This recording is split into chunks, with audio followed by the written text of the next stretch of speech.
ಎಲ್ಲರಿಗೂ ನಮಸ್ಕಾರ.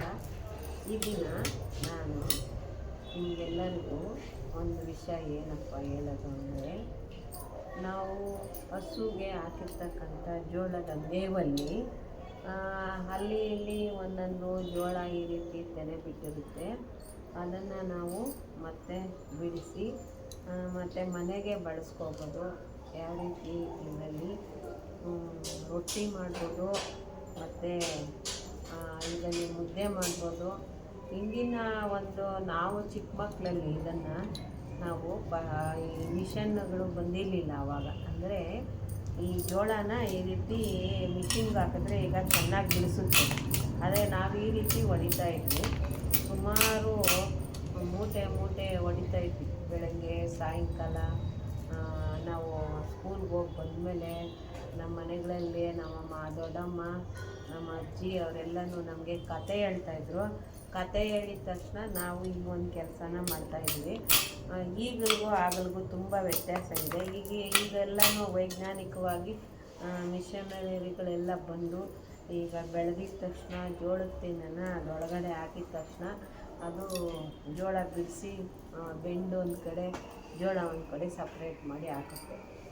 ಆದರೆ ಆಗ ಇದರಲ್ಲಿ ನಮಗೆಷ್ಟು ಎಕ್ಸಸೈಸು ಆಗ್ತಾಯಿತ್ತು ಅಂದರೆ, ಕೈಗೆ ಕಾಲಿಗೆ ನಾವು ಯಾವುದೇ ಒಂದು ಕೆಲಸ ಮಾಡಿದಾಗ ಭಾಳಷ್ಟು ಶ್ರಮ ಮಾಡಿಕೊಂಡು ಈ ಒಂದು ಕೆಲಸ ಮಾಡ್ತಾಯಿದ್ದಾಗ ಆರೋಗ್ಯವಾಗಿ ನಾವು ಚೆನ್ನಾಗಿದ್ವಿ.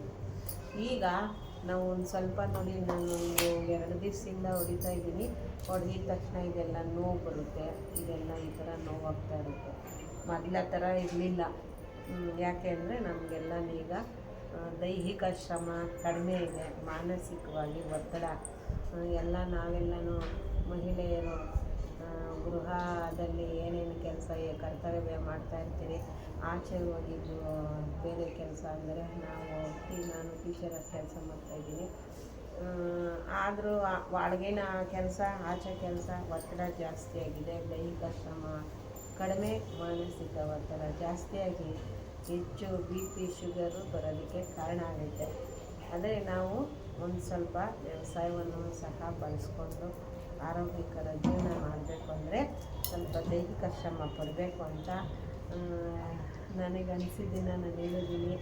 ಇದರಲ್ಲಿ ನಿಮಗೆ ಇನ್ನೂ ಹೆಚ್ಚು ಅನುಭವ ಇರ್ತಕ್ಕಂಥವ್ರು ಭಾಳಷ್ಟು ಜನ ಇದ್ದಾರೆ.